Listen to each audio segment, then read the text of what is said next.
प्यारे विद्यार्थियों नमस्कार। आज हम बीएससी सेकेंड ईयर के पेपर फर्स्ट में बेंथम और हुकर का वर्गीकरण पढ़ेंगे। विद्यार्थियों, पादप वर्गीकरण में बहुत सारी वर्गीकरण पद्धतियां हैं, जैसे Bentham, Hooker, angler, Prantl, तख्ताजान, Hutchinson. इन सब के बारे में हम अध्ययन करेंगे। तो आज हम बेंथम और हुकर का वर्गीकरण पढ़ेंगे। बेंथम और हुकर के वर्गीकरण को पढ़ने से पहले हम ये जानें कि पादप वर्गीकरण असल में कितने प्रकार के होते हैं। तो पादप वर्गीकरण मुख्य रूप से 3 प्रकार के होते हैं। सबसे पहला है कृत्रिम वर्गीकरण, आर्टिफिशियल क्लासिफिकेशन। यह वर्गीकरण आँखों से आसानी से देखे जाने वाले लक्षणों पर आधारित होता है। यह सबसे प्राचीन वर्गीकरण माना गया है।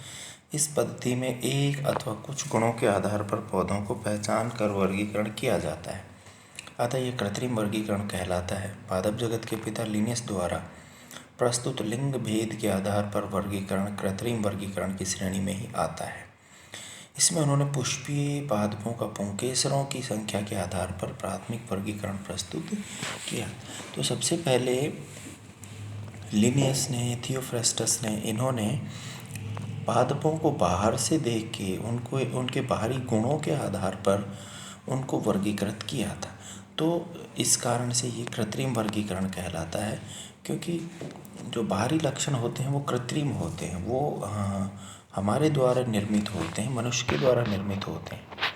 प्राकृतिक वर्गीकरण, इसकी अवधारणा एम एडेंसन ने प्रस्तुत की थी। बेंथम और हुकर का वर्गीकरण जो हम पढ़ेंगे आज, वो एक प्रकार से प्राकृतिक वर्गीकरण ही है। इसमें सभी अवस्थाओं व सूचनाओं का समावेश किया जाता है जो प्रकृति में मिलती हैं। 18वीं और 19वीं शताब्दी में आकारकीय पर आधारित वर्गीकरण होता था, जिसमें पादपों के विभिन्न समूहों में आपसी समानताएं देखी जाती थी। प्राकृतिक वर्गीकरण मुख्यतः पादपों की आकार की समानताओं अथवा विभिन्नताओं पर आधारित पद्धति थी। बेंथम और हुकर का प्राकृतिक वर्गीकरण 18वीं सदी का सबसे प्रचलित वर्गीकरण है। भारत, इंग्लैंड सहित कई देशों में यह वर्गीकरण पद्धति आज भी अपनाई जाती है। तो इसमें उनकी बाहरी संरचना और शारीरिक आकार की समानता, विभिन्नता, ये चीज़ ध्यान में रखी जाती है। और तीसरा वर्गीकरण होता है जातिवृत्तीय, फाइलोजेनेटिक। इसमें संपूर्ण क्षेत्रों से प्राप्त विभिन्न लक्षणों जैसे आकार की, शारीर, परासंरचना, भ्रूण विज्ञान, पादप रसायन विज्ञान, फॉसिल विज्ञान, जनन विज्ञान, कोशिका विज्ञान, आनुवंशिकी आदि क्षेत्रों के गहन अध्ययन के पश्चात संपूर्ण लक्षणों के आधार पर फिनेटिक संबंधों पर जातियों की समानता देखी परखी जाती। जब उसका विश्लेषण करके पादप जाति को उस स्थान पर जातिवृत्तीय वर्गीकरण से व्यवस्थित किया जाता है। यह वर्गीकरण पादपों में आपसी संबंधों के अतिरिक्त उनके पूर्वजों से संबंध व उनकी उत्पत्ति पर भी प्रकाश डालता है। आधुनिक युग में यह सबसे मान्य व प्रचलित वर्गीकरण पद्धति है। जातिवृत्तीय वर्गीकरण का इतिहास 18वीं शताब्दी के अंत में डब्ल्यू आइकलर द्वारा शुरू हुआ था। सर्वप्रथम इस जर्मन वर्गीकरण शास्त्री ने एक संपूर्ण पादप जगत के लिए एक समान पद्धति प्रस्तुत की, जिसमें उन्होंने जातिवृत्तीय मतों के आधार पर प्राकृतिक पद्धतियों को पुनर्व्यवस्थित करके उन्हें सिलेबस डर वर्सानुलसजन के 3rd संस्करण में प्रकाशित किया। एडोल्फ एंगलर प्रेंटल का जातिवृत्तीय वर्गीकरण सबसे अधिक प्रचलित है।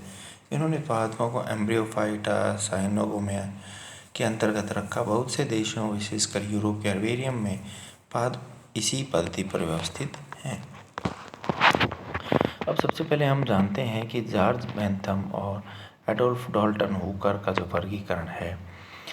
तो जॉर्ज बेंथम और डाल्टन हुकर इंग्लैंड के वनस्पति विज्ञान के प्रसिद्ध वर्गीकरण शास्त्री थे।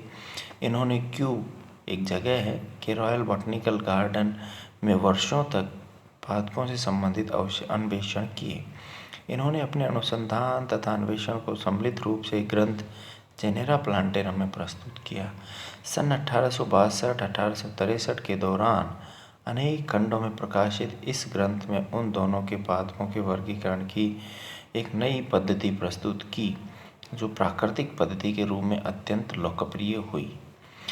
यह पद्धति डी जस्सू या तथा डी कैंडोले की पद्धति पर आधारित है।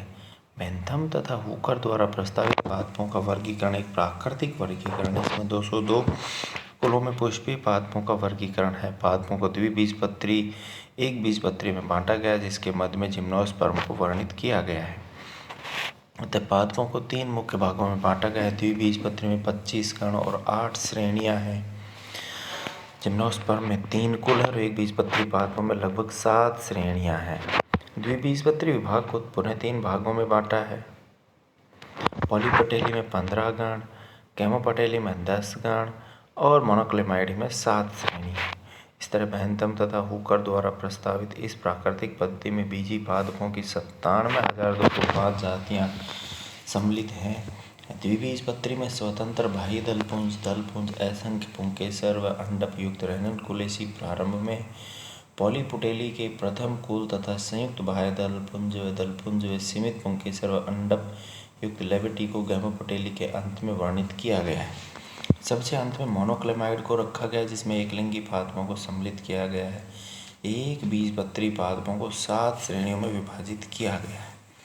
जिम्नोस्पर्म द्विबीजपत्री पादपों के पश्चात वर्गीकृत है, जिसमें कुल 3 कुल सम्मिलित हैं: नीटेसी, कॉनिफेरी और साइकेडेसी।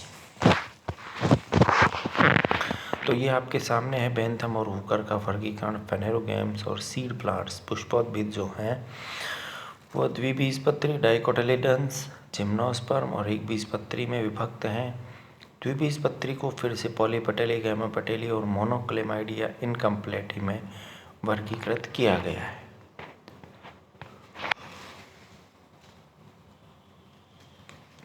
अब बात आती है बेंथम एवं हुकर का जो वर्गीकरण है उसके गुण और दोष। तो सबसे पहले हम गुण पढ़ते हैं।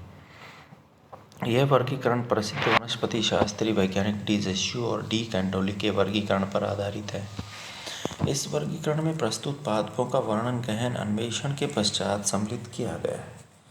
बेंथम तथा हुकर ने स्वयं वर्षों क्यू रॉयल बॉटनिकल गार्डन में प्रत्येक जाति पर अनुसंधान करके उस वर्गीकरण में उचित स्थान सम्मिलित किया। वर्गीकरण करने में पुष्पों के विशिष्ट लक्षणों का प्रयोग किया गया, अतः पादपों का वर्णन प्रमाणिक माना जाता है। द्विबीजपत्री विभाग को आरंभ में एक बीजपत्री के अंत में रखा गया है। यह आधुनिक पद्धति से मिलता जुलता है। जिम्नोस्पर्म को मध्य में अर्थात द्विबीजपत्री के पश्चात व एक बीजपत्री से पहले वर्गीकरण में सम्मिलित किया गया। डी कैंडोली के वर्गीकरण में जिम्नोस्पर्म सम्मिलित थे। बेंथम तथा हुकर ने जिम्नोस्पर्म को अलग विभाग माना। द्विबीजपत्री विभाग ऑर्डर रेनेल से प्रारंभ किया गया है, जो आज वर्गीकरण के समकक्ष है तथा सही माना गया है। जीनस को सब जीनस में विभाजित करके मुख्य लक्षणों तथा गुणों द्वारा उनकी जाति की पहचान भी वर्णित है। प्रत्येक जीनस का अध्ययन व वर्णन हर्बेरियम में मौजूद पादपों अथवा बाग से उपलब्ध पादपों के आधार पर किया गया, जो वास्तविक व प्रमाणिक है। पादपों का वर्णन अपने आप में संपूर्ण माना गया है। डी कैंडोली ने कॉनिफर के कई वर्गों को द्विबीजपत्री के मध्य स्थान दिया, परंतु बेंथम व हुकर ने अनावृत बीजी को द्विबीजपत्री व एक बीजपत्री के मध्य रखा। बेंथम तथा हुकर का वर्गीकरण सबसे सरल, ग्राह्य तथा प्रायोगिक माना जाता है, तथा प्रायोगिक कार्यों के लिए अत्यंत उपयोगी है। विश्व के अधिकांश हर्बेरियम बेंथम तथा हुकर की पद्धति पर ही व्यवस्थित किए गए। तो हर्बेरियम में बेंथम और हुकर की पद्धति क्यों काम में आती है? क्योंकि ये प्राकृतिक वर्गीकरण है। प्राकृतिक रूप से पादपों में जो लक्षण पाए जाएंगे, जैसे उनमें पादपों में बाह्य दलपुंज संयुक्त हैं या अलग अलग हैं, दल संयुक्त हैं या अलग हैं, दल और बाह्य दल में आपस में अटैचमेंट है या नहीं।